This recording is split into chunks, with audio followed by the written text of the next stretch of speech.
শেখ হাসিনা সরকারের পতনের পর দেশের মানুষ ভেবেছিল দেশ হাঁটবে নতুন পথে, কিন্তু বাস্তবতা হলো ছায়ার মতো।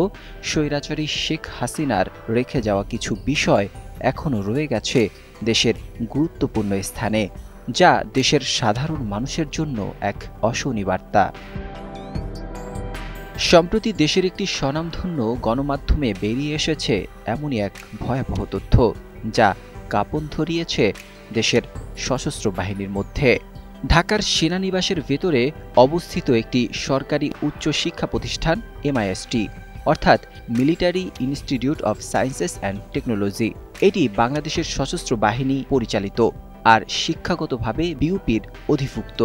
কিন্তু চমকে যাওয়ার মতো তথ্য হল, MISTতে এখনও 4 জন ভারতীয় সামরিক কর্মকর্তা শিক্ষক হিসেবে কাজ করছেন, আর এই 4 জনই ভারতীয় সেনা, নৌ ও বিমান বাহিনী থেকে এসেছিলেন। এসব শিক্ষকদের মধ্যে রয়েছে ভারতীয় সেনাবাহিনীর কর্মকর্তা কর্নেল অরিন্দম চ্যাটার্জি, ভারতীয় নৌবাহিনীর কর্মকর্তা লেফটেন্যান্ট কমান্ডার টি গোপীকৃষ্ণ, ভারতীয় বিমান বাহিনীর কর্মকর্তা গ্রুপ ক্যাপ্টেন সিদ্ধার্থ শঙ্কর পাটনায়ক, ভারতীয় বিমান বাহিনীর কর্মকর্তা গ্রুপ ক্যাপ্টেন NA সমান্না। ওয়েবসাইটের তথ্য অনুযায়ী এদের অনেকেই 2022 সাল থেকে এখানে কর্মরত, কিন্তু প্রশ্ন হচ্ছে এরা এখনও কেন আছেন?